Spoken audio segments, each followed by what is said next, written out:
So I'm very pleased to have Mark Britnell with me today to talk about the global health systems. Mark is the Vice Chair of KPMG UK and a visiting professor at the Global Business School for Health. He's an expert on health systems. For 11 years, Mark was Global Head of Healthcare at KPMG International and Global Chair of Infrastructure, Government, and Healthcare for 3 years. In that time, Mark oversaw $7 billion of annual revenue, supporting 45,000 staff across 157 countries. Mark is one of the foremost global experts on health care systems and has a pioneering and inspiring global vision for health in both the developed and developing world. Mark has dedicated his entire professional life to healthcare and has led organizations at local, regional, national, and global levels, provider and payer, public and private. Over the past 11 years, he has worked in over 81 countries, 345 occasions, gaining a unique first-hand experience. Mark was appointed Chief Executive of University Hospital Birmingham in 2000. He masterminded the largest new hospital build in NHS history, established the Royal Centre for Defence Medicine, and developed one of the highest performing healthcare organizations in the UK. Really happy to have you with me today, Mark. So Mark, what are the major global challenges that health systems are experiencing today? Well, I'm delighted to be a visiting professor at the first ever dedicated Global Business School for Health. I really think it's of the moment. As you said, I've worked in 81 countries. I've spent the last 33 years working in healthcare. And I think there are 5 major tectonic changes taking place in healthcare at the moment. Let's start with the United Nations and the Sustainable Development Goals and the declaration of all 194 countries that they will commit to universal healthcare and affordable healthcare by the year 2030. We know at the moment, sadly, just 40% of countries around the world have universal healthcare. That means a large number don't. We're coming through a pandemic. We're experiencing a global workforce crisis. We're moving into a recession. I think it will be very interesting to see now how low and middle income countries make good their commitment to provide affordable care. So that's the first global challenge. Secondly, we know, and we're not immune from this in terms of climate change, that healthcare in Europe is responsible for 5% of carbon emissions. In the United States of America and North America, it's nearer to 8% when you actually include the supply chain as well and include life sciences and pharmaceuticals. And we know actually that rising temperatures create big issues for low-income countries. So I think once again, that's going to be particularly pertinent as we think about sustainability, the environment, governance, and healthcare. But then closer to health systems, I think we've got a big challenge now, as we've seen coming out of the pandemic, on digitisation and the digital revolution.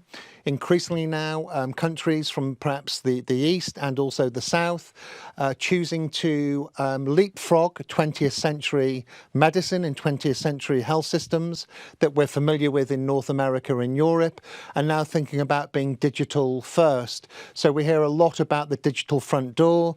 We're seeing increasingly now, for example, the Uberization of medicine and doctors in China, and that will, I think, continue and certainly will disrupt traditional models of healthcare.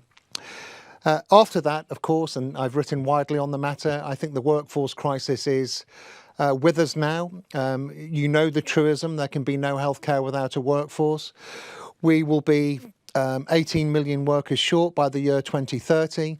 given that in traditional ways it takes about 10 years to train a doctor, 4 or 5 years to train a nurse, we're already running out of time.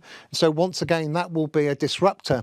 And also, if you think about my first point about universal healthcare, many of the countries that have relied on Indian or Philippine workers will not be able to rely on them at such great numbers in the future because they're also now committed to universal healthcare. For example, Modi's push now for universal healthcare, he calls the greatest migration towards universal healthcare in the history of humanity.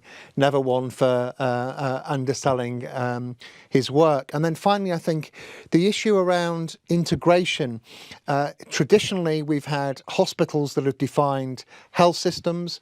We know that healthcare is made at home, but very few resources, healthcare resources, focus on the home, focus on prevention and well-being.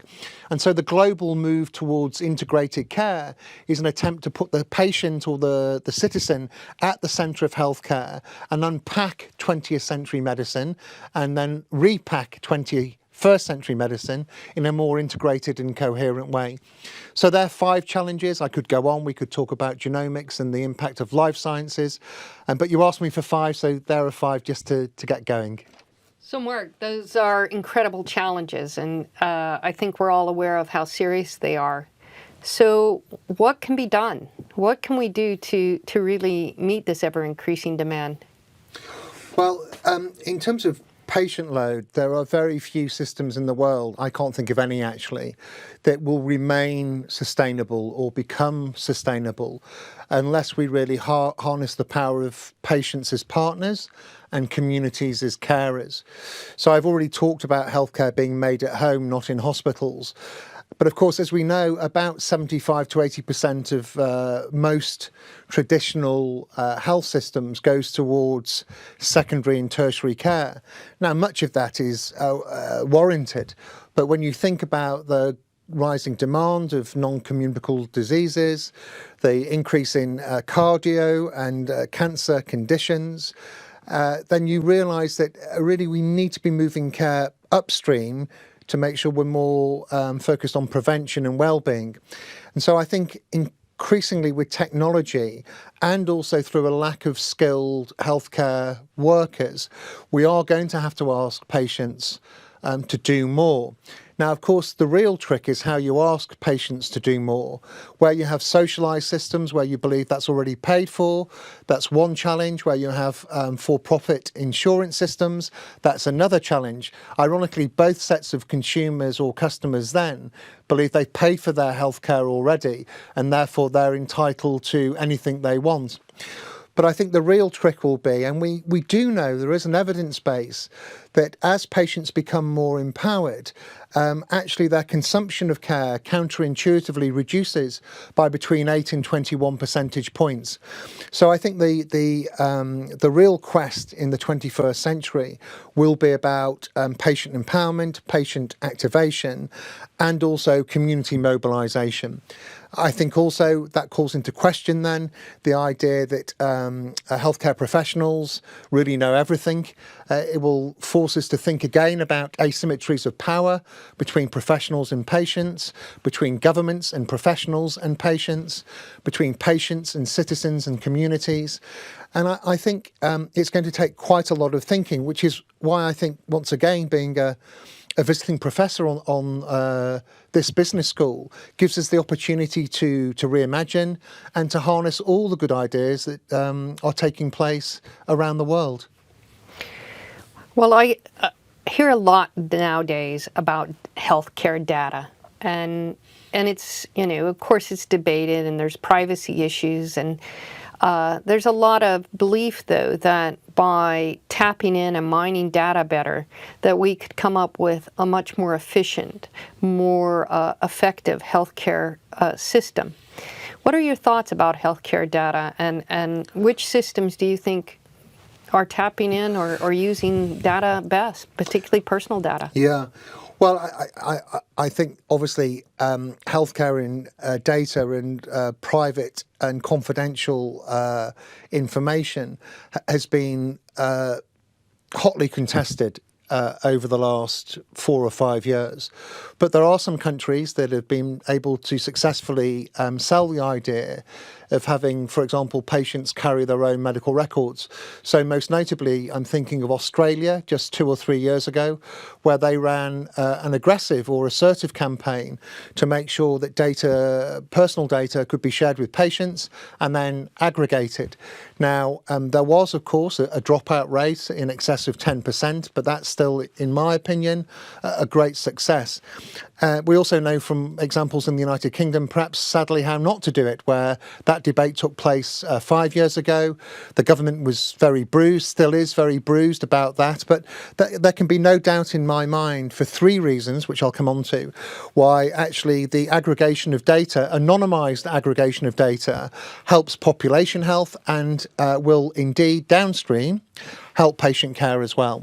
So, for example, if you think about COVID and the pandemic, if you look at countries such as Korea or Taiwan or Singapore, you will see that they used really good personal data, and they were able to aggregate that to segment and stratify risk, and then to actually intervene and take interventions that protected wider population health. So already some countries do accept that by giving a little, you get a lot back.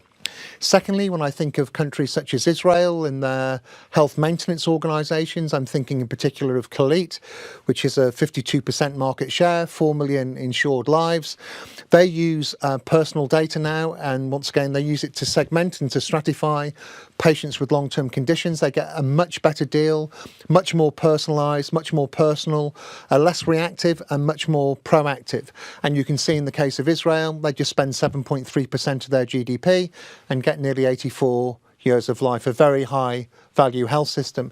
And then thirdly, if you think about the way that we expect now to be treated as consumers in communication, in telecommunications, in financial services, in entertainment, then healthcare cannot be, and nor should it be, immune from that degree of personalisation, because I think people want quicker services. They want them, they want to receive them in the way that they feel comfortable. And of course, we know that the real key to health activation or patient activation is giving patients confidence to manage their conditions or be aware of their lifestyle, which may lead in future to compromised health status. So I think for just those 3 reasons alone, and once again, that's before we get into genomics and precision and personalised medicine. So I think it's often the case, sadly, that in health circles we think we've won the argument before we've made the argument. And so I really think we have to retrace our steps. We know that scientifically this makes sense. We know that medically this makes sense. We know for health system sustainability this makes sense, but we're telling the wrong story. And therefore I think we have to listen before we preach.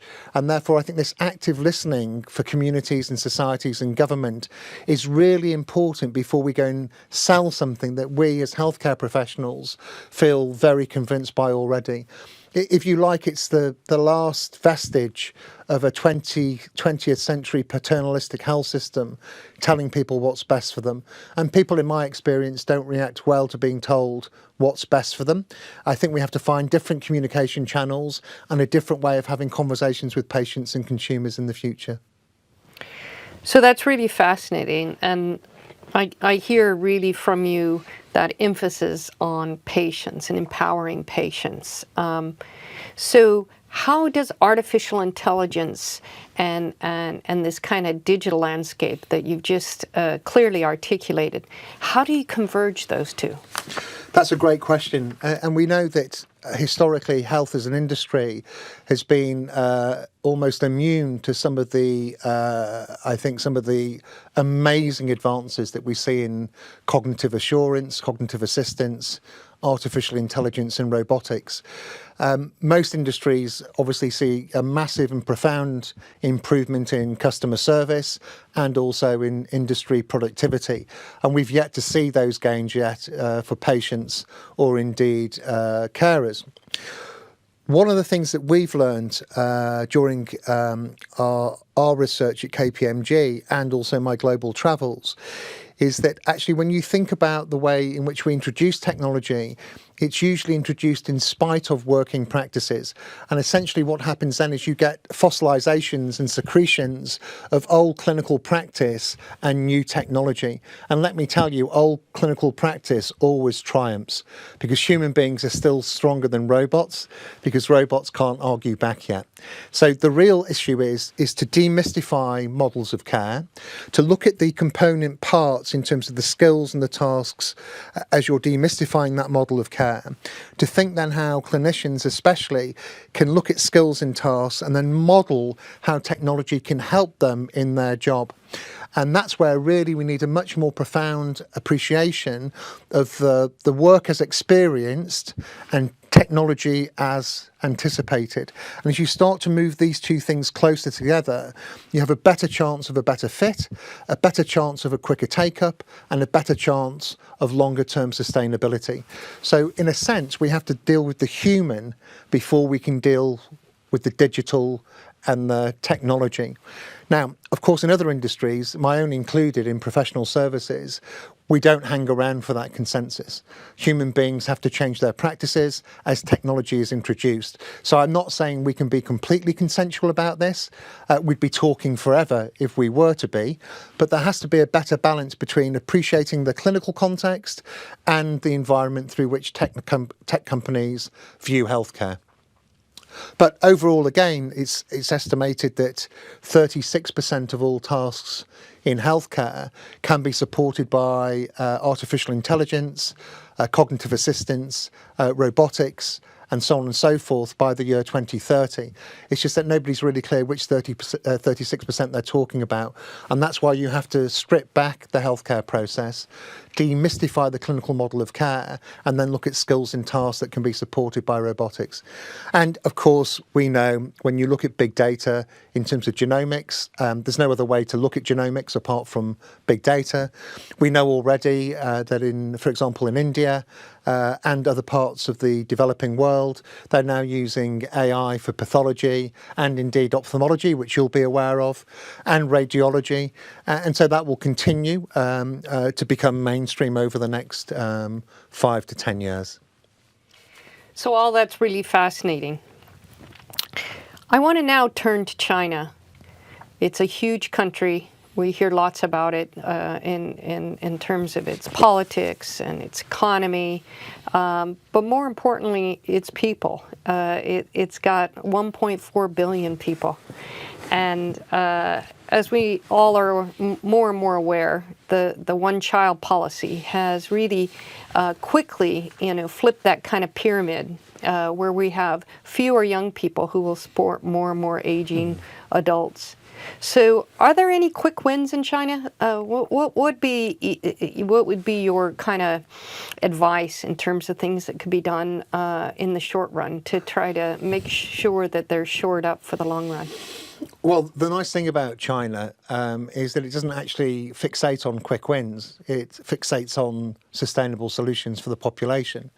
So, as you're aware, they're just moving into their 14th five-year plan. I've been to China on 20 plus occasions. Sat on the Global Health Committee of Peking University. I think I've got a pretty good understanding of what's going on in China. I would say 3 or 4 things by way of background. First of all, we need to appreciate that for most of the 20th century, China was an extreme laggard in healthcare.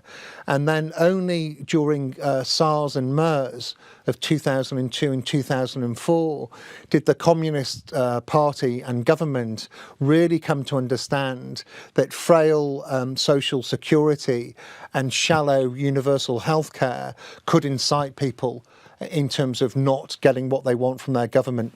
So I think as the government quickly realised from 2004 to 2010, it had to scale up universal healthcare very quickly.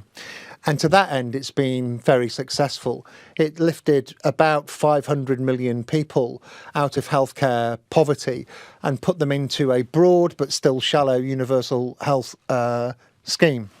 So the first thing to say is China is still on that journey of universal healthcare. There are still too many disparities between the young and the old, the rural and the urban populations, point one. Point two, we saw, for example, in Shanghai during the pandemic that they created 10 virtual hospitals within 6 months. So perhaps I'm arguing against myself now. They can move quickly when they needed to. And China, of course, has a very low doctor per population ratio.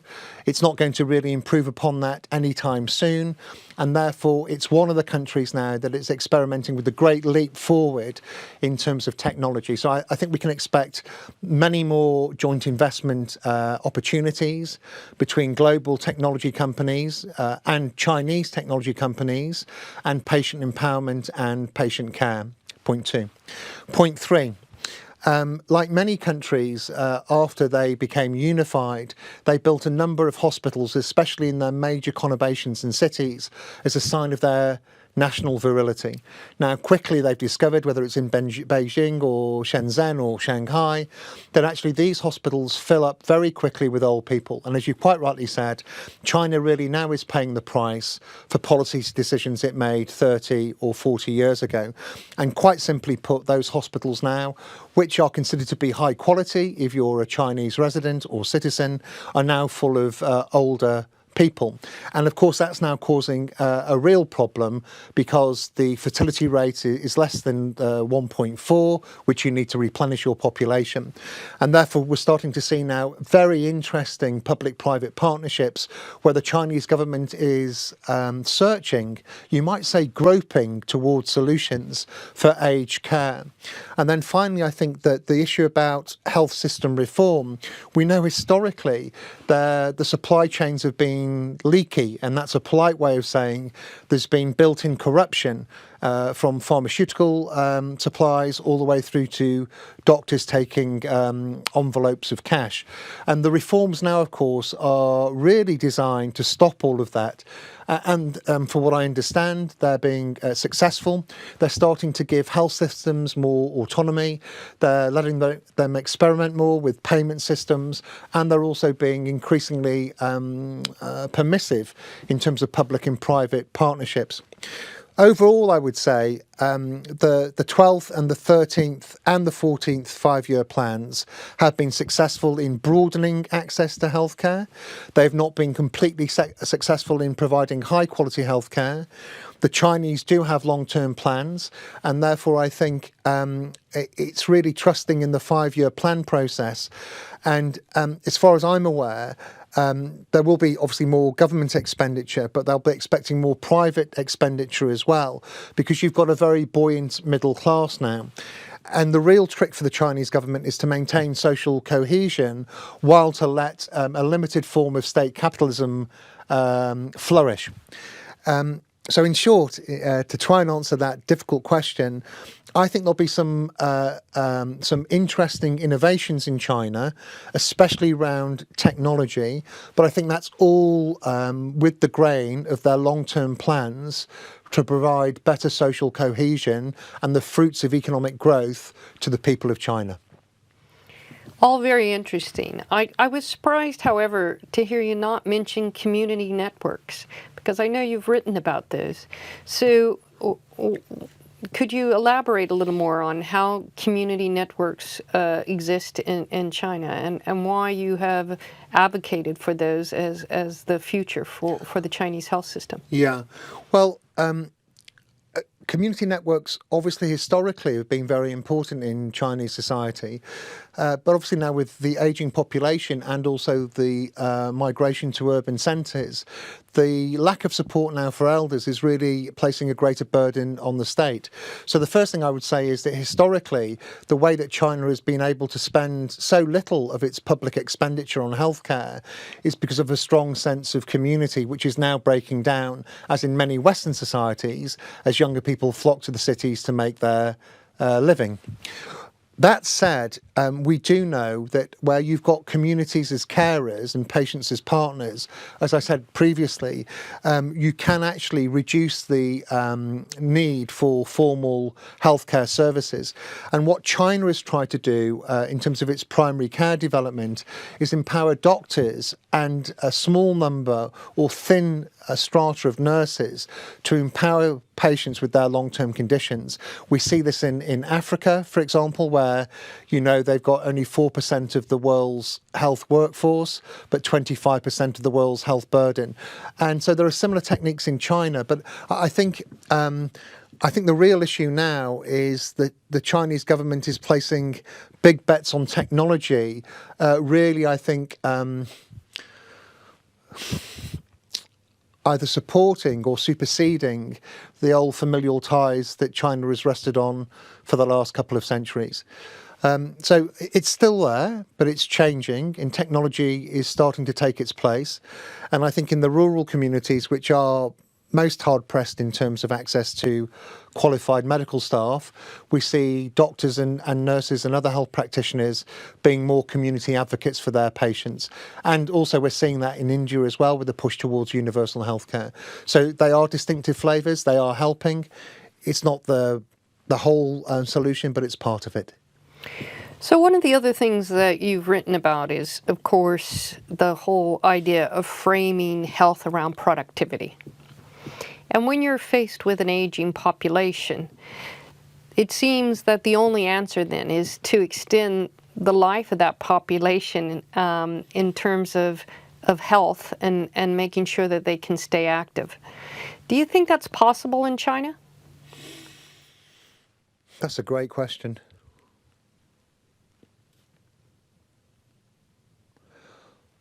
Well, life expectancy is increasing slowly in China, so people are living longer. Their retirement benefits are not so great, so they are still, many of them, in an active employment, probably out of force of circumstance.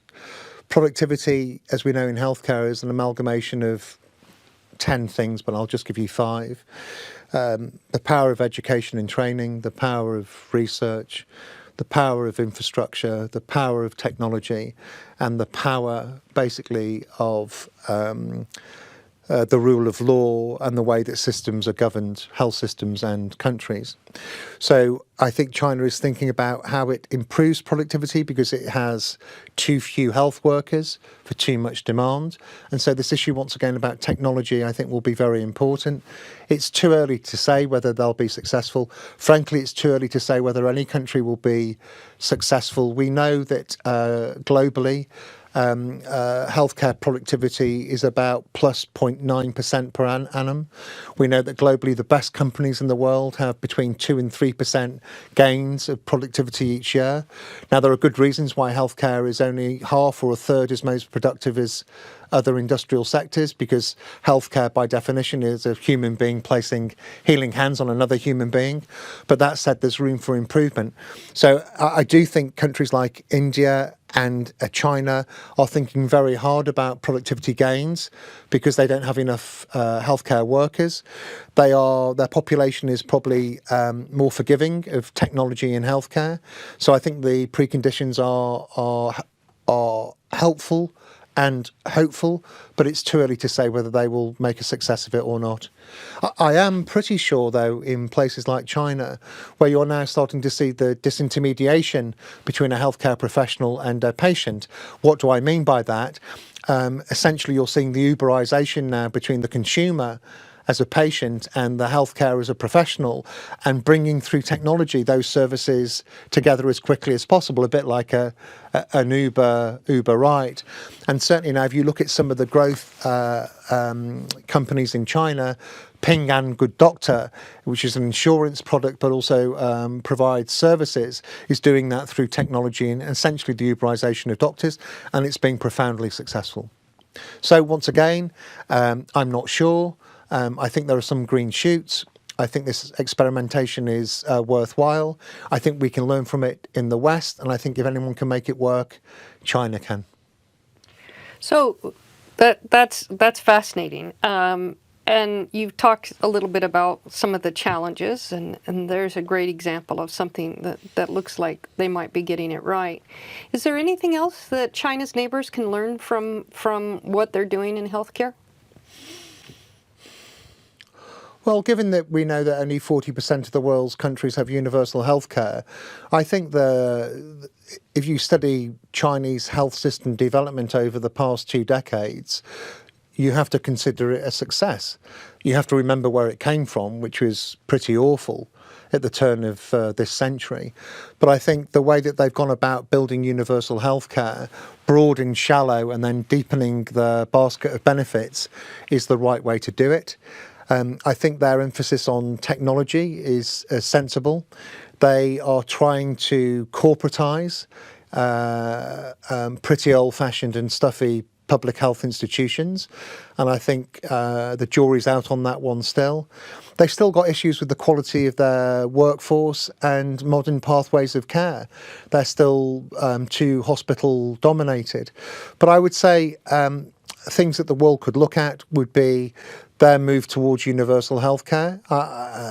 Of course, that they're a supersonic economic power, so perhaps not many countries can look at their wealth, but they can look at the way that they developed it over 20 years and stayed true to that course. And then I would say technology, and I think China is on the brink of having to do something pretty radical over aged care. It just doesn't quite know what that solution or those solutions are yet. Well, let's turn to India, another really fascinating country, mammoth population. But when we think of India, we often think of innovation. Why is that? What makes the Indian health system so innovative? Well, I think necessity is the mother of innovation, and the Indians have a word for their own innovation called, and forgive the pronunciation, jugaad, which means basically make something happen out of nothing. I paraphrase, by the way. Now, once again, I've worked in India on over 25 occasions, and I'm always amazed about abject poverty and marbled brilliance. When I say marbled brilliance, they have some of the best private hospitals in the world. When I look at their public health system, they have some of the worst performing elements in the world. Now, it is changing. Modi has made a commitment now to double public expenditure for public health care over the next period. He seems to be very determined and focused on this. The health reforms are making progress. It's estimated another 200 million Indians will have access to a basic form of universal health care over the next 3 or 4 years. Health expenditure will increase to about 3 to 3.5% of GDP, which, by the way, is still very low. So let's put that all in perspective. I think the three things that we can learn from Indian health systems are about the standardisation of clinical practice, the adoption of technology to underpin the standardisation of clinical practice, and the agility and speed of innovation, partly due to market mechanisms and partly due to the fact that actually, although there is bureaucracy in India, when you move away from central government, the states do have a fair amount or fair degree of freedom to experiment. I would say essentially the elements that we really should focus on are care process redesign, the way that they get clinicians to multi-skill and multitask, the way that their technology records in real time their clinical quality and their financial performance, the way that's fed back to their clinicians, the way it's fed back to organisations who are really always looking for that next edge in productivity, possibly even profitability as well.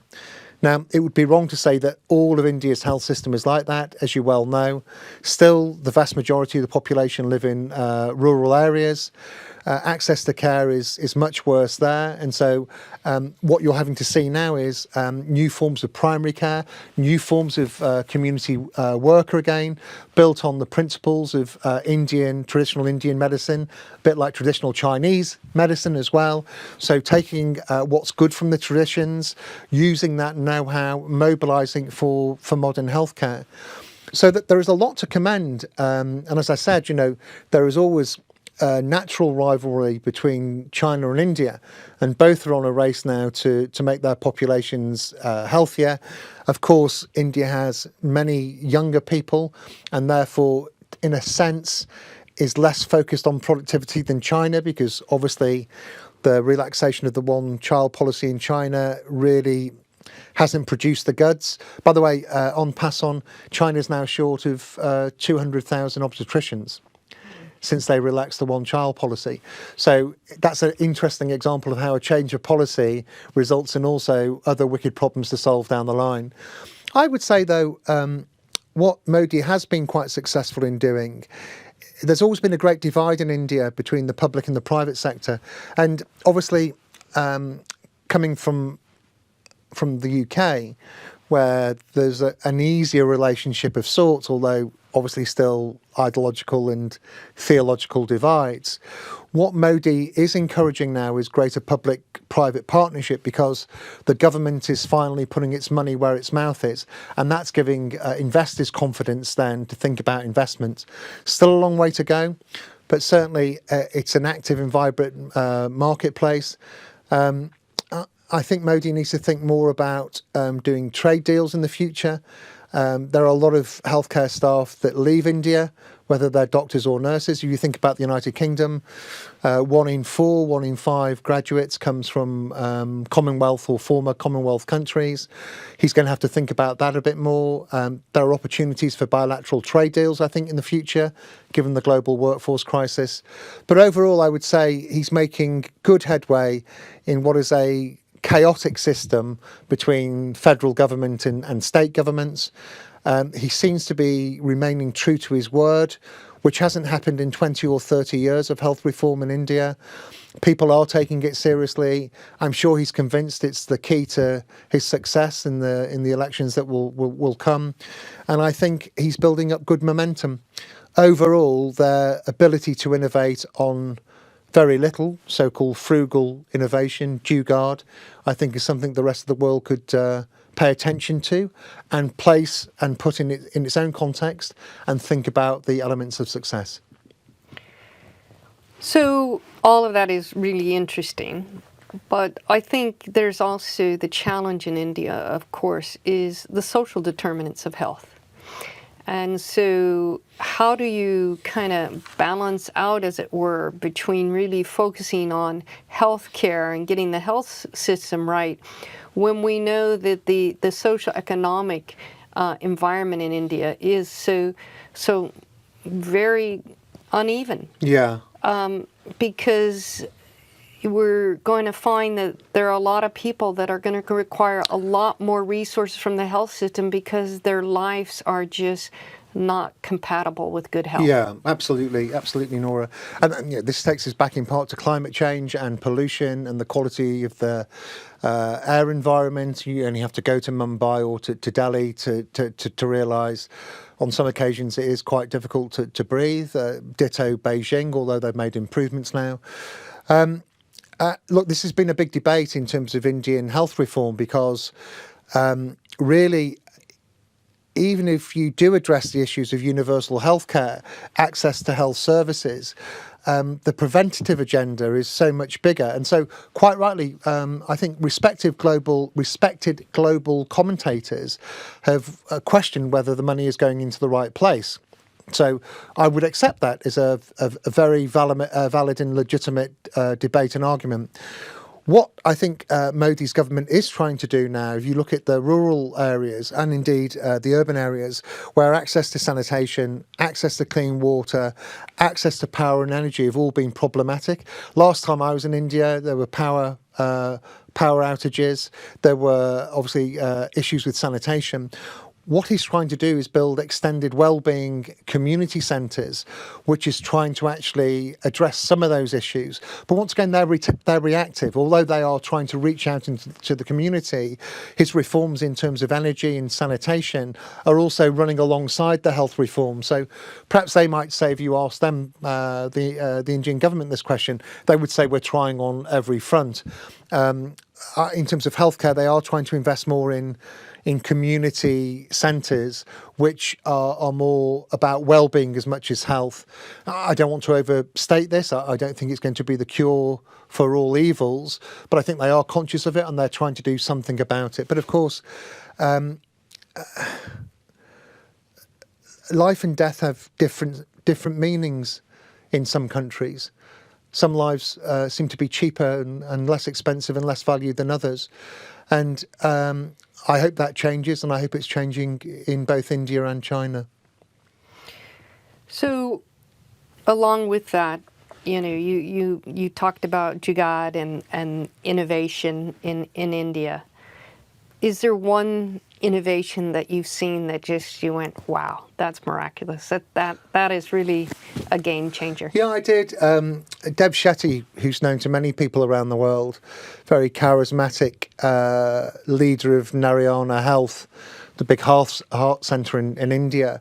When I was over there, I don't know, 3, 4, 5 years ago now, he showed me the concept of care pairs. Because they didn't have enough staff, they would train the families to also provide care on the basis the families knew more about the patient than the health professional ever would.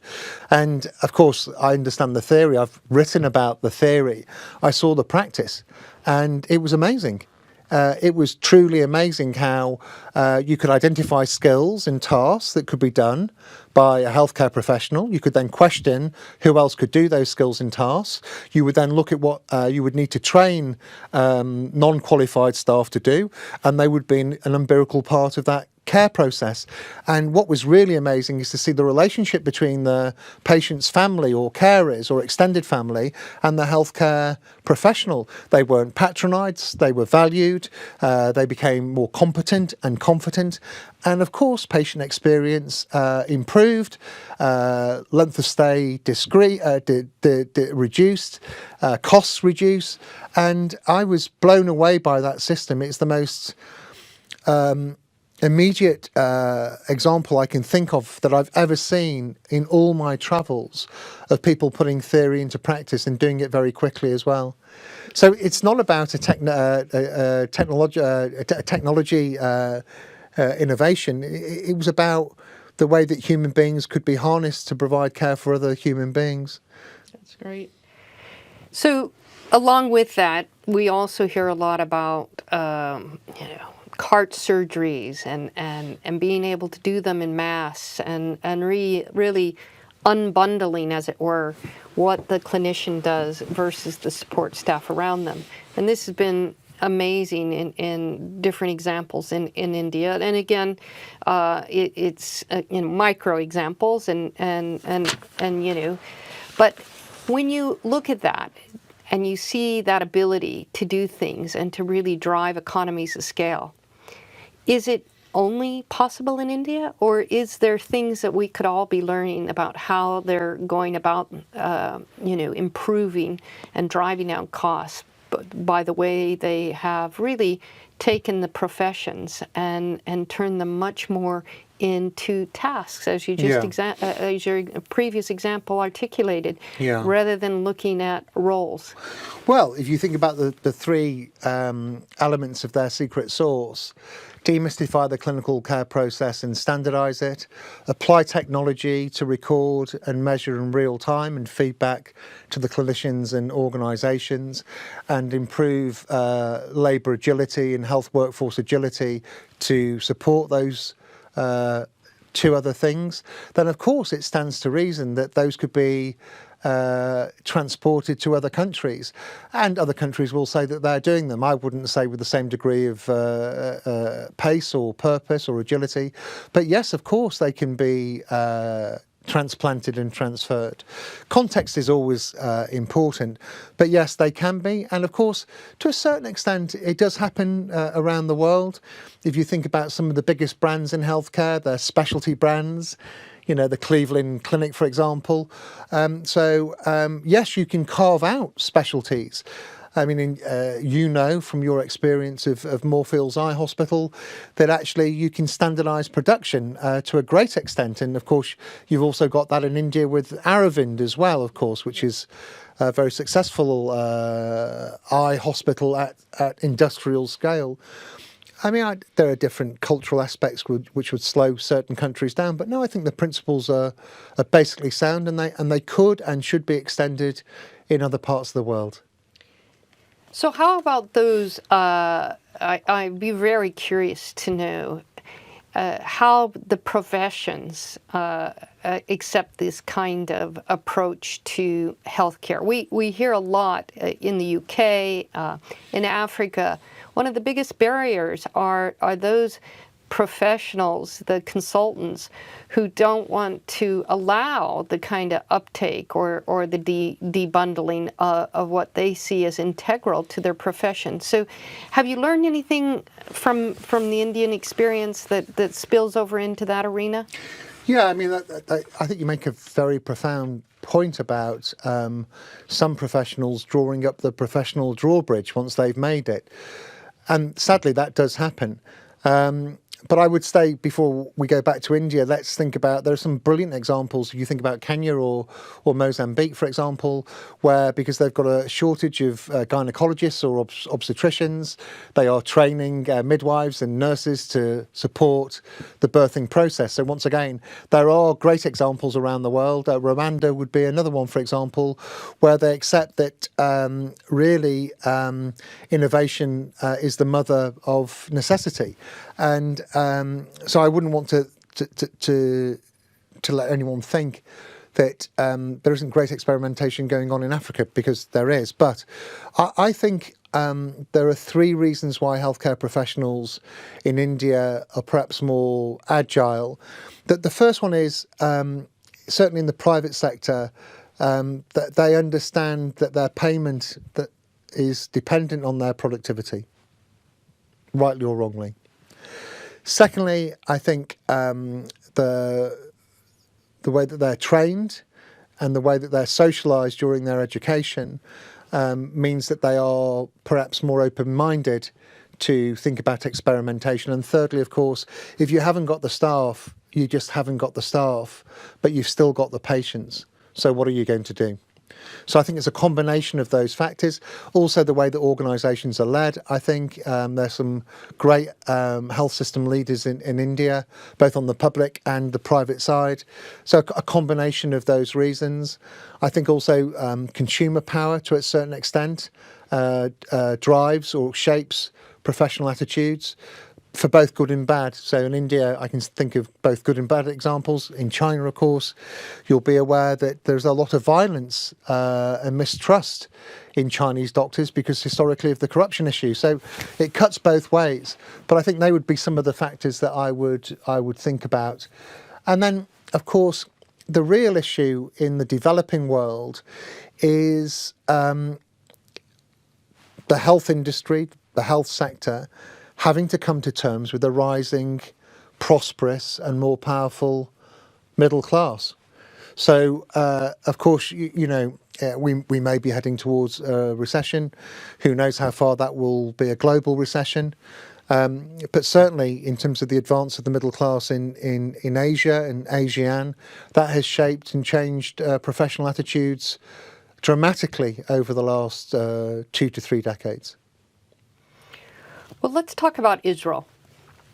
Again, Israel has been seen as a shining star in terms of global health care. Is it still? Yeah, I have a profound respect for the Israeli health system. I've been 10, 11 occasions. As I mentioned, 7.3% expenditure GDP, 83, 84 years of life, a high-value system. It is, I think, has some of the best health maintenance organisations or integrated care systems I've seen in the world. I think Clalit, which is the dominant HMO in Israel, as I mentioned, is phenomenal. I'll just give you 3 examples. Every night, clinical sentinel indicators are sent into the cloud. Their AI algorithms segment and stratify their populations. The AI algorithms work. They then spit alerts out to the community health teams, and those health teams go and see the patients before they get ill or as they're getting ill. And if the holy grail of healthcare is to be wise before the event, not clever after it, the Israelis are getting close to that, point 1. Point 2. As you know, for a variety of reasons, some good, some bad, they are a tech-savvy nation. They spend a high proportion of their GDP on technology and digital innovation, and that is evidenced everywhere. So they have patient self-health groups, They were amongst the first countries in the world to pioneer telehealth and telecare. You've seen during COVID what their immunisation and vaccination rates are like. You've seen the way they've controlled COVID as successfully as, say, Singapore and Taiwan, perhaps even more so. And then also, of course, we realise that patients have got choice of insurer. That keeps the health system honest. It's the only country, developed country still to this day, Nora, that spends more on primary and community care than hospital care. And actually, it achieved that in 1998. So if you're ever playing a Christmas party game, it would have to be quite a dull Christmas party game where somebody asks you that question. The only country in the world where community and primary care spend exceeds acute spend is Israel, and they did that in 1998, 24 years ago. It's quite amazing. But I've also know that you've written about the fact that they're really understaffed, particularly where nurses are concerned, and their consultants are aging, all nearing retirement. Is that not alarming for them? And you know, what do you think the answer is? Yeah. Well, you know, as I forgive the plug, as I say in this magnificent book sold in 109 countries, In Search of the Perfect Health System. By the way, I'm still searching.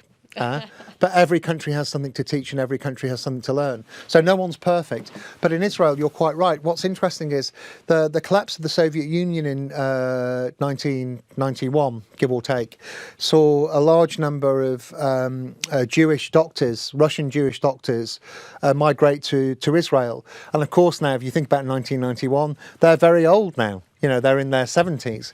So there is a profound problem in Israel about the number of doctors. In part, they're meeting that by they've just opened a new medical school. It won't be enough. It's a start. By the way, the same as India and China, of course, are opening medical schools, but too little, too late. But let's carry on. And that's part of the reason for the innovation in technology. They like other countries, realise they're just not going to get there. Nurses the same. I think they're less valued than other nurses around the world. Not quite handmaidens or servants to the medical profession, but could still be more empowered. So I think, perversely, here's... more paradoxically, sometimes you find that with countries that adopt technology really quickly and well, they still have old-fashioned labour relations and an old-fashioned attitude to work. And to a certain extent, Israel's got those two forces juxtaposed. So I would say they know it. They are trying to increase supply of nursing and medical staff. They know it won't be enough, and therefore they are trying to place greater emphasis on patients and technology. Now, once again, it's too early to say whether they'll be successful or not. They run their hospitals pretty hot. It's a really interesting system where they invest heavily in diagnostic capability in community settings. So if you think about healthcare of the 20th century, if you think of it as a dog, in the 20th century had a small brain and a big body, so lots of beds. Israel's trying to develop a dog with a big brain and a smaller body, and is slowly getting there over time. But no, they've still got problems. I think the country with the third highest number of foreign trained doctors in the world. So Israel is a small country. Yeah. It's got some very big neighbors with large populations. Is there anything that you would say they could learn from the Israeli system? Well, I mean, that's a politically interesting question, of course. But of course, yeah, Israel has a population of 7 million or so, surrounded then by a number of Arab countries with a population of 200 to 300 million. Setting aside the obvious political issues, certainly, and you're the expert in Middle Eastern affairs. I've worked in 4 or 5 of the Middle Eastern countries. I think they are trying to catch up with 20th century medicine, leap over 20th century medicine, and they understand that technology has a very important and profound role to play. If you think about Saudi Arabia, for example, its 2030 vision, very comfortable with public-private partnerships, trying to catch up very quickly. Historically, little or no investment in healthcare information technology. Of course, now they're catching up with the big American brands in terms of hospital or healthcare systems, and now they're wanting to push on further in terms of artificial intelligence and robotics. They certainly have the money to do it. They have the stability in terms of their society that will give them confidence in long-term planning, if I can put it that way. And certainly they have, as we were discussing just before the beginning of the show, a newfound confidence, whether it's in Qatar or Jordan or Oman or indeed Saudi Arabia or Bahrain, where I was just a few months ago. They have a newfound confidence in terms of their health system strengthening. Can they learn from others? Yes. Sometimes are they a bit too US focused? Yes. Do they realise that? Yes. Are they starting to think more about what they can learn from other countries? Yes. Would they adopt lock, stock and barrel what Israel are doing? I doubt it. But the principles, once again, can be exported and they can be contextualised. Okay. Well, that segues very nicely into the next country I'd like to ask you about, and that, of course, is the UK, your home. So I know you've worked extensively and headed, big projects. Of course, the Birmingham, NHS Trust is just one example of the contribution you've made to the UK and to the NHS. So what can the rest of the world learn from the NHS in terms of global health systems? Well, we're going through a tough time at the moment, as you know. In many countries, the NHS is still seen as being the first universal healthcare system in the world. In 1948, if truth be told, it's the second. The Germans created the first social insurance system back in the 19th century. We could talk about that if you like, but time's too short. When I travel, people still love the idea of the NHS. They love the idea that it's free at the point of delivery. They love its focus on equity and fairness. And I think, as we saw in the 2012 Olympics, it's one of those things that defines being British. So I think it's great that a country's sense of itself is wrapped in its health system. That is not completely unique, but rather unique. And I think that's good because every health system comes from society and the population and the politics of that country. I think that the second thing, which is potentially great about our system in the NHS, is that because of our socialised health system, we have all the preconditions for success for healthcare integration. The government's recently passed white paper now gives added emphasis on the interplay between local government and the NHS, so-called health and social care, and the integration of primary and secondary care. So I think our policy for once is going in the right direction. And certainly we'll have to wait and see now how the 42 new integrated care systems get going. If you push me, I think the third thing I would say is that we do know that socialised health systems can be the foundation for brilliant genomic and personalised medicine progress. Why? Because obviously in an insured system, if you know your genomic makeup, would that change your insurance status, for example? Whereas in the United Kingdom, where you've got a shared and combined and aggregated risk pool, of course, where everyone pays and everyone benefits, then that gives you a better foundation for, I think, personalised medicine in the future. So I would say there are three very good reasons to be proud of the NHS. But of course, as you've seen now, whether it's the Commonwealth Fund, where we've dropped from first to fourth, where our GDP spending now is up to 12.2%, so in line now with the European average, but we still know that our outcomes are in the middle of the pack in terms of OECD performance. There's a lot more that we should be doing. And once again, that takes you into the inequalities debate, the deprivation debate, the debate about whether healthcare is too focused on hospitals, recent articles in the Financial Times suggesting that the NHS was undercapitalised in terms of its capital capability, in terms of diagnostic equipment, but overcapitalised potentially in focusing on acute organisations, hospitals, and staffing of those hospitals. So I think it's like all systems. It's a cure its ag.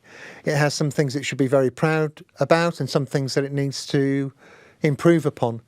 There are very few other national health systems in the world that are talked about as a national health system.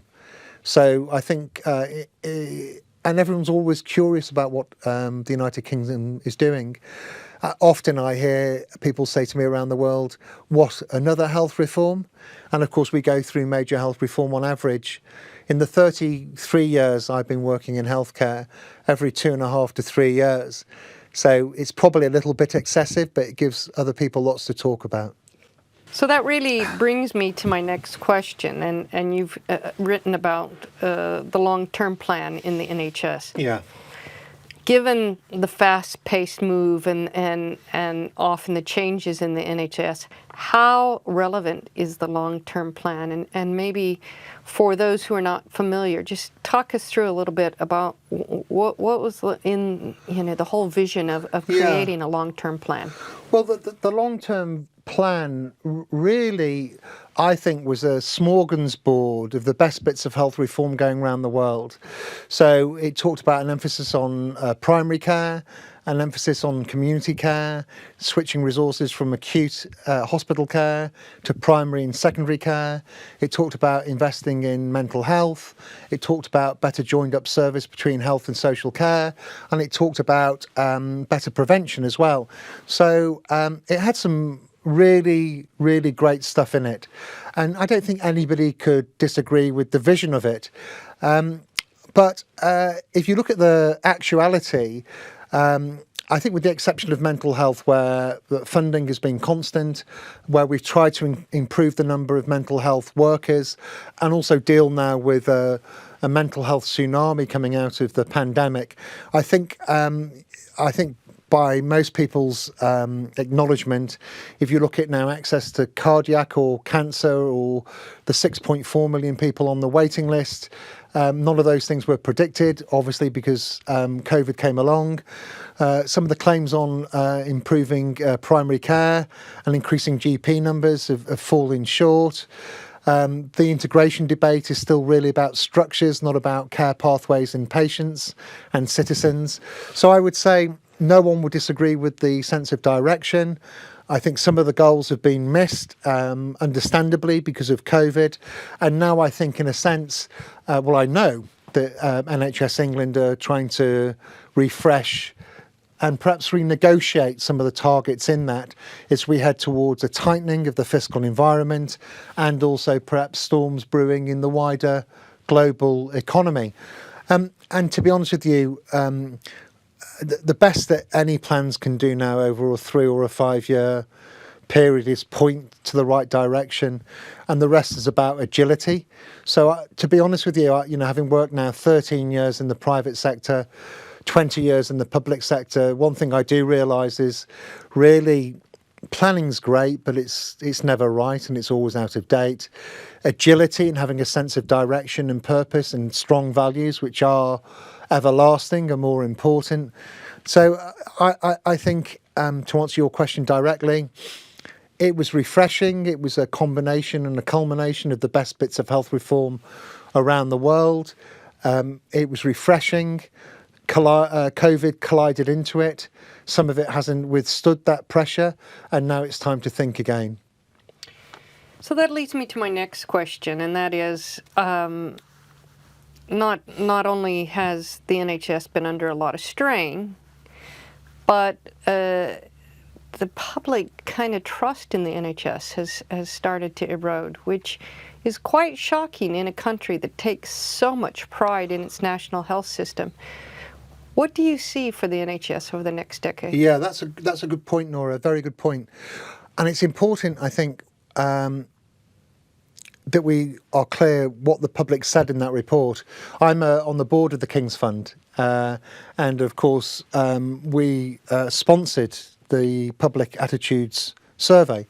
And you're right to say that first time since records began, there is now net dissatisfaction with the NHS.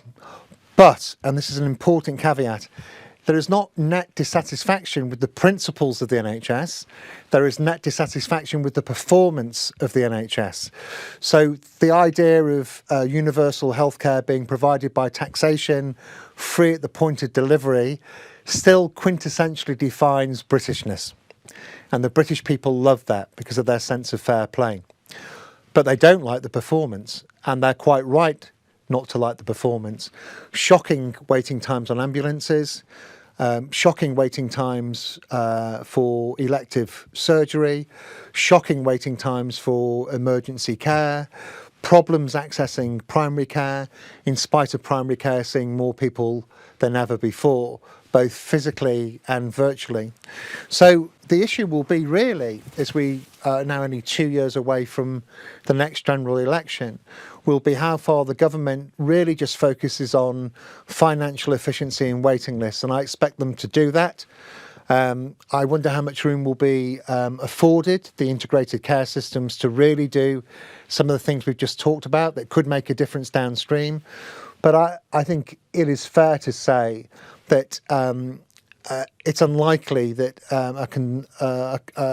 any government would be able to maintain its position with waiting lists not coming down to near or below waiting times before COVID. And even they were rising then. So ironically, for the NHS, I think the agenda is pretty straightforward for the next 2 years.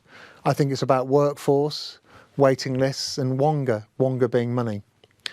Now, I don't think that will be in itself enough for healthcare and health services, but I would hope that the population start to see better waiting times, which is the principal cause of their dissatisfaction. If you look at the top 3 reasons in that survey for dissatisfaction, it was waiting for a GP, waiting for surgery, and workforce problems.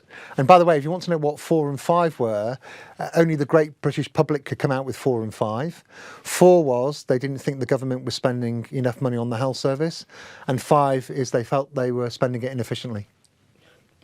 So that's a very long-winded way of saying if the government doesn't get waiting times down within the next 2 years, I think it will have failed, and I think the population will have seen it as such. I think other things that are perhaps implied in the white paper that's now being passed in terms of integrated care, I suspect they will be put on the back burner or deprioritised over the next 2 years. But it is a worry. It's a worry because you see, if you have a universal healthcare system which is paid for by taxation, general taxation, and the population aren't happy with what they're putting in, and that's on top of the national insurance hike, then you're playing for high stakes.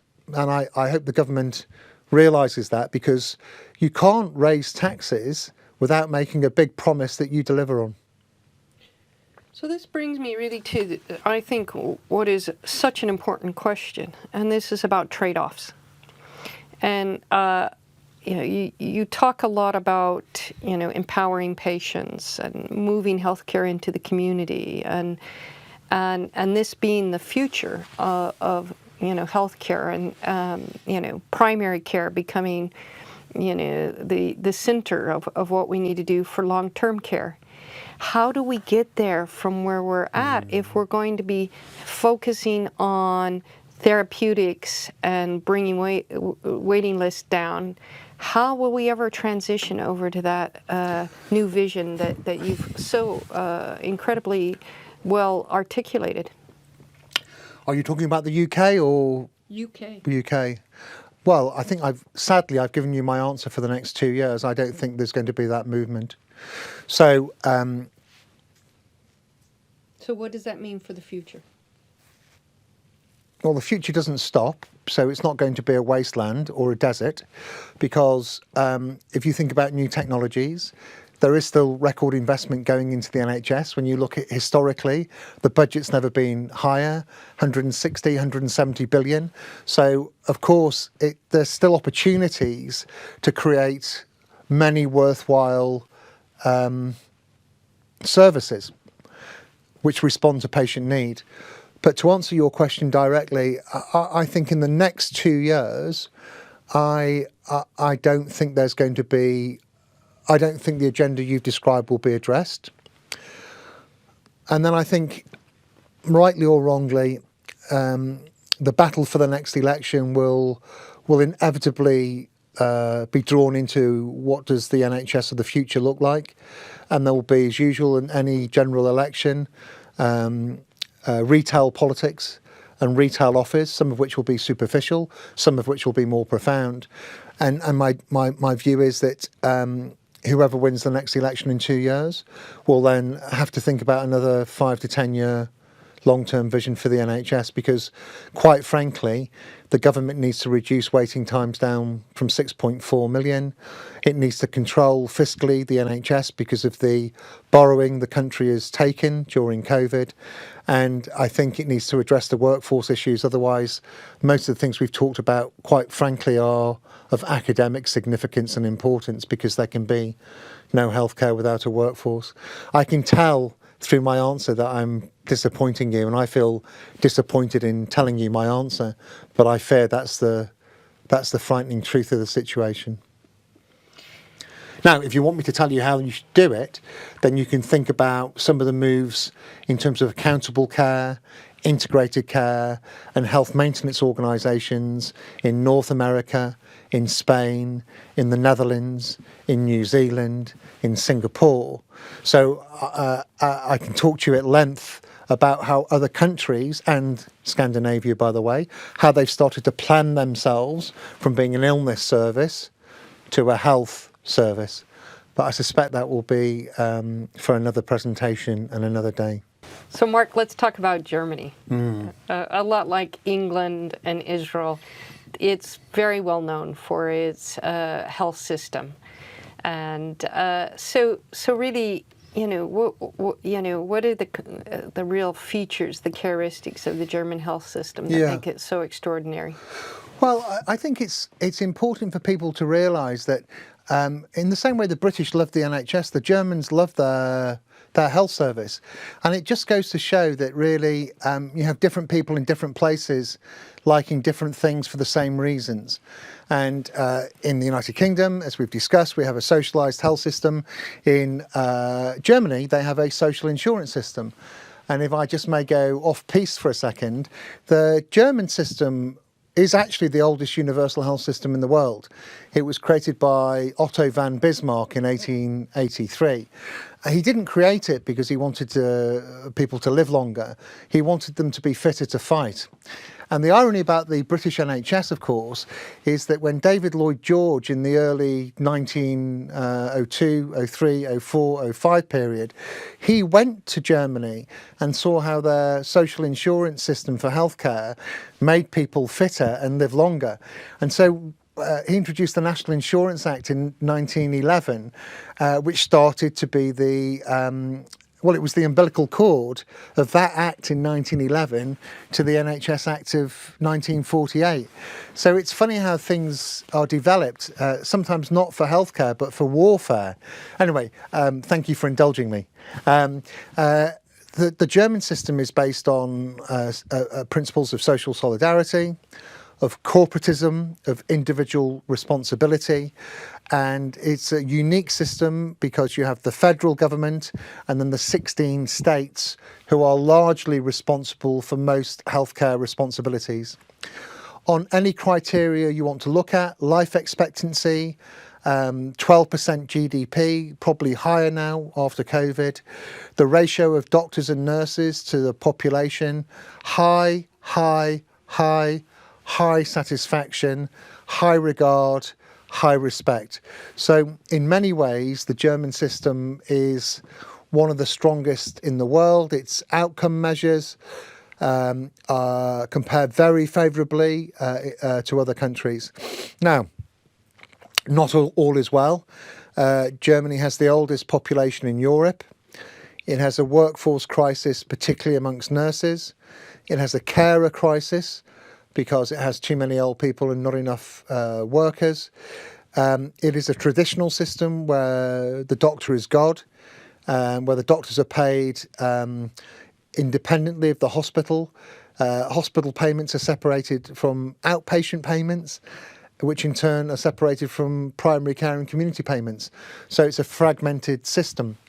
But when you put it all together, I think the German system is very solid, is high quality, and as I say in my book, you basically get what you pay for. We're high cost, high quality, high service, perhaps overserviced health system. So the other flip side of that is, of course, that Germany relies on a lot of foreign trained doctors. Yeah. So do you think that's a problem, and why? I think it's a problem for Germany for three reasons. One is specific to Germany. Not many global healthcare workers have German as a second language, so they're not able to recruit from the Philippines and India, as well as America, Canada, Australia, and the United Kingdom, for example. Secondly, during the time of Merkel and the Christian Democrats, she, as you might remember, led a lot of Eastern Europeans and younger workers to try and rebalance the population. She obviously received then a political backlash, which ultimately meant the CDU lost power after all those years of Merkel being in power. I mean, 16 or 17 years or so. And then thirdly, because they have a very traditional system where the doctor knows best, actually the level of nurse empowerment and extended nurse roles isn't as great as other countries. So it's not actually that attractive. Pretty well paid, but not that attractive if you want to develop your professional practice. And what Merkel did, to her credit, and the 16 state governments did, is because they didn't have enough care workers for their older, more fragile citizens. They allowed payments to not only go to healthcare professionals, but it could go to a member of your family, it could go to a neighbour or a member of your community. And the states had to take responsibility for paying these people, training these people, and monitoring the quality of these people. The results were amazing. Patient satisfaction more than doubled, and hospital admissions nearly halved. So although Germany has this system, which I refer to in my book as doctor knows best, and it's very hierarchical and very, you might say, autocratic, traditional, that it is capable still of innovation. And I think the second issue, which the German health system, I would say, along with the Japanese health system, which we haven't talked about today, which is also very interesting, is the high level of capital investment in Germany in infrastructure, technology and equipment and bricks and mortar is very high, and their supply chains are rigorous and vigorous and lean. And I think if any country in Europe is going to try and grapple with the productivity conundrum in healthcare first, it will be the Germans. Very interesting. Well, I'd like to move us on to a very interesting country that I often find people either really like or dislike, and that's the United States. One of the things that we hear a lot when we talk about healthcare in the United States is just how much is spent, and the kind of inefficiencies. What do you make of that, Mark? Well, well, first of all, let me say I can see both good and bad in America, but I can see both good and bad in every country, in all 81 countries that I've worked in. As I say in my book, every country has something to teach, and every country has something to learn, and we can learn lots from America. But going back to your question, Nora, yes, at 18% of GDP and only 79 years of life expectancy, 2 years less than the OECD average of 81, you could say that America has very poor healthcare and very poor value for money. So, and the reasons for that, as you know, are many. It is estimated that 30% of American healthcare expenditure is unnecessary. And there are three principal reasons for this. The high cost of administration, because you have competing health insurance funds. The poor insurance levels, where 30 million Americans still have no insurance, so they still present eventually, but at much higher costs. The cost of your pharmaceuticals, because of your investment in life science research and development, is much higher than any other country. And then your wage costs, ironically, are also, even when you normalise them and standardise them, are still more than any other country on the planet. So you have a lot of factors driving costs high into the system. You've heard of the military industrial complex. We believe that in America has a medical industrial complex as well, where it's so big now, no government can ever really overturn it. And that takes me nicely on to my second point, which is, of course, Obamacare, which started in 2008 and then was disrupted and halted with Trump in 2016, has made inroads into health insurance. Did pass the Meaningful Use Act, where you get more technology coming into healthcare. Did try to provide more affordable healthcare by having the individual mandate. So I think there has been some worthwhile, laudable health reform over the last decade or so. It hasn't really slowed down health expenditure. There's an argument to say for Medicare and Medicaid, perhaps some states have actually managed to bend the cost curve. I wouldn't deny that. But still, it's a system which is out of control. But when you ask Americans what defines them as being American, it's choice.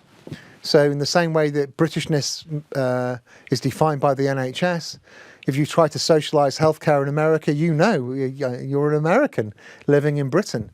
Some people like it, but many people don't. I was shocked. I've worked in America on a large number of occasions. Probably China and America I've worked in 30 times each. So I got a good balance between the two countries, and there are some similarities, by the way. Many differences, but I was appalled and shocked that nobody was appalled and shocked at the death rates for people living in the lowest decile of income. It really would be a national scandal anywhere else. In America, it's just one of those facts of life. So how do you explain, though, that the U.S. spends more on research and innovation in healthcare? I mean, that's because that's definitely having spillover effects on other countries as well. I agree. And I say this in my book to be even-handed. So although America spends the most, double the next country, give or take, at 18%, nearly double. Switzerland, is it 12, 13% now? But per capita, nearly double.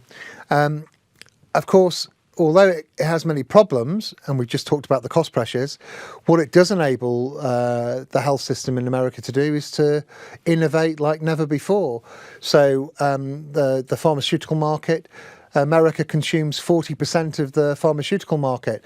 But, of course, the prices it pays for those drugs, it heavily subsidises by a factor of between 4 and 17 other countries' medicines. We also know that when you look at the number of Nobel laureates for innovation in medical research, America has twice the number and more of Nobel laureates for research than any other country in the world. We know that without the power of research and development in medicine, the world wouldn't be the same. We know ditto the same in education and training. So now, whether any of those were ever intended consequences of high spend, I don't know. I suspect they were a result of high spend. But you have to take the good and the bad, so let's go through it. The good is higher investment in research and development, higher investment in life sciences, higher investment in digital startups, higher investment in business model innovation, some investment in care model innovation, against high-cost drugs, high-cost labour, high-cost administration, poor value healthcare, and competing and fractured health systems. God bless America. Well, look, we talked a little bit about Germany and foreign trained doctors. The United States absorbs workers from around the world Yeah. to keep its health system going. There's been some talk in different circles about having countries like the United States have to recompensate or compensate back those countries where that brain drain is from. Yeah.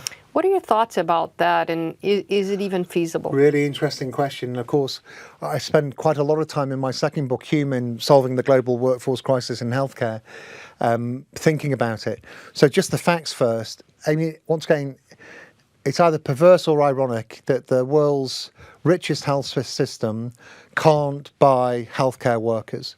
So by 2030, America will be 1 million nurses short.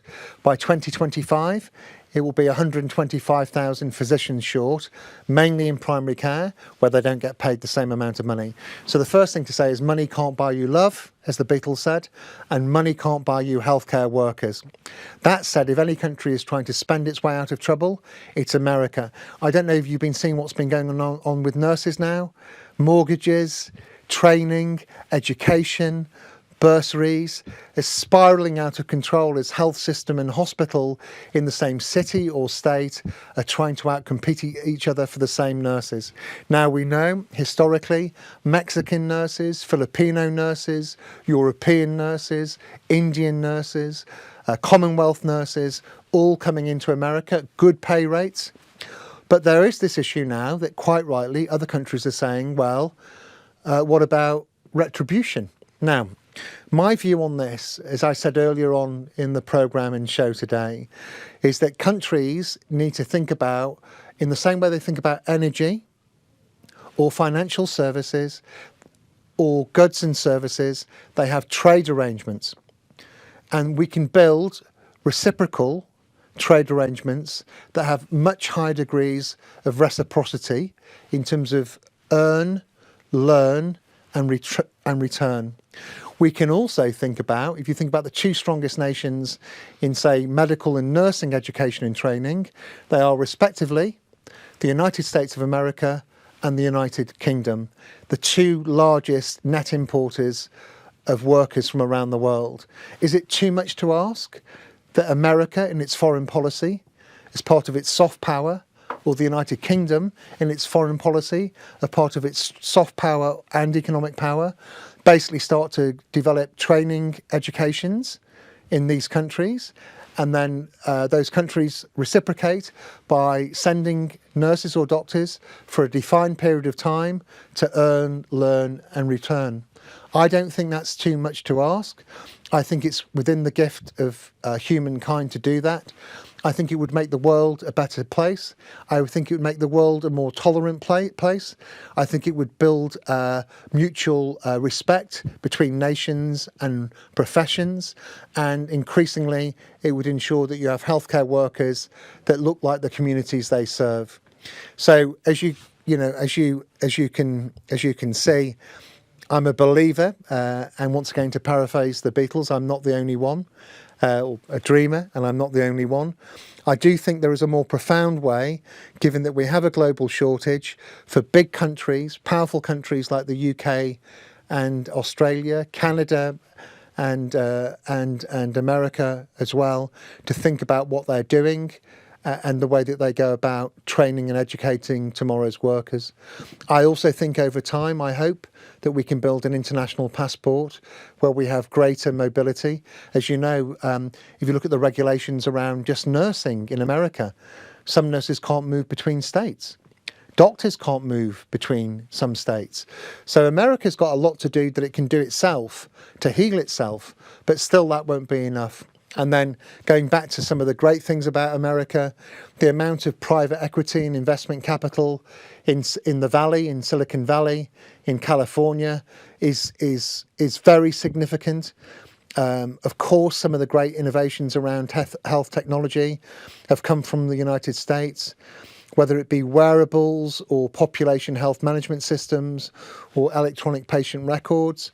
So I think, as usual, all of the answers have been found in America. It's just that they can never be scaled because of the system they sit in. So what do I think? If anyone can find a way, the Americans can find a way.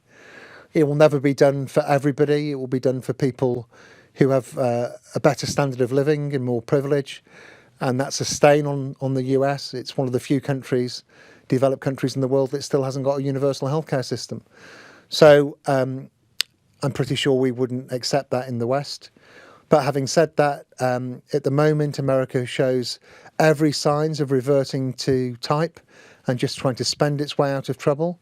But I think there's a better way, and that way is articulated in my book, and I hope the students go out and buy it. It will make you more attractive, more intelligent, and more humorous. Well, look, Mark, I got just really a couple more questions to just close off on. And one gets back to what you've just said about countries working better together to manage the kind of global healthcare workforce crisis. We see the WHO coming under increasing criticism. Yeah. And the kind of vaccine wars that we saw take place with COVID. What do you think is the future of healthcare global governance going forward? Wow.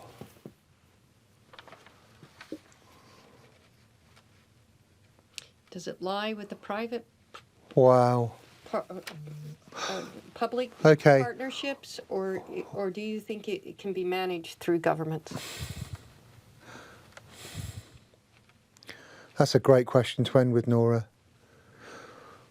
Well, just as I'm thinking about the answer, and I will try and answer it, I do genuinely personally believe, that this global business school for healthcare, being the first of its kind in the world, has a critical role to play, because, quite simply, in my 33 years of experience, 20 public, 13 private, in the 81 countries I've worked in on 380 occasions, it is no longer possible for a government, a charity sector, or the private sector to solve the problems of healthcare independently.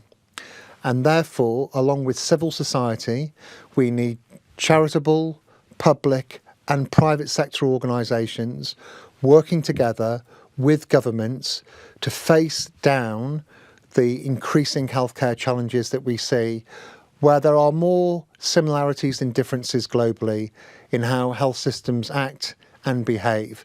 The context is always different, but actually, as you look at those countries, you can spot the key ingredients for their success or indeed their failures. So going back to the World Health Organization, I would say it was going to be difficult. It was always going to be difficult for one organisation to speak with authority during a pandemic to all countries. And especially then when you start to think about some of the accusations which were made, some scurrilous, some fairly objective.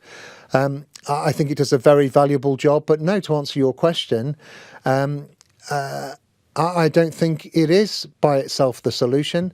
And I also know, because, I've worked with the World Health Organization. It's got some of the brightest brains in the healthcare world working there. But, it does need to collaborate more with the charitable sector, the NGO sector and the private sector.